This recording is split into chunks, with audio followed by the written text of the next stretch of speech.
বলতে চাই, যারা মঞ্চে বসে পিছনে ফ্যানের বাতাস খেয়েছে, সামনে হারিকেন রেখেছে, সবার উদ্দেশ্যে বলতে চাই, বিএনপি জনগণের কাছে জন্য কাজ করছে।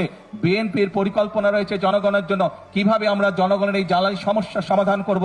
ইনশাল্লাহ আগামী এই যে সংসদ 27 তারিখে শুরু হবে, এই সংসদে আমরা সংসদের মধ্যেই আমরা বাংলাদেশের জনগণের সামনে উপস্থাপন করব আগামী 10 বছর আমরা কিভাবে এই দেশের মানুষের জন্য জ্বালানি সমস্যার সমাধান করব, সেই পরিকল্পনা দেব।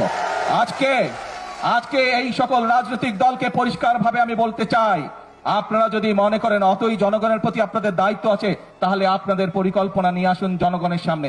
আপনাদের পরিকল্পনা যদি আগামী 3 মাসের মধ্যে সমস্যার সমাধান করে দিতে পারে, তাহলে আমি আপনাদের পরিকল্পনায় গ্রহণ করব। তাদের প্রতি আমি চ্যালেঞ্জ ছুড়ে দিলাম, যেই বিদ্যুতের সমস্যা রয়েছে, যেই গ্যাসের সমস্যা রয়েছে, সেইটি সমাধানের জন্য তারা যদি সরকার থেকে ভালো কোনো পরিকল্পনা নিয়ে আসতে পারে, যে পরিকল্পনা আগামী 3 মাসের মধ্যে, বাদ দেন 3 মাস, আরো 3 মাস আমি তাদেরকে দিলাম, যদি 6 মাসের মধ্যে তারা সমস্যার সমাধান করতে পারে, তাহলে তাদের প্রত্যেকটি পরিকল্পনা আমরা বাস্তবায়ন করব।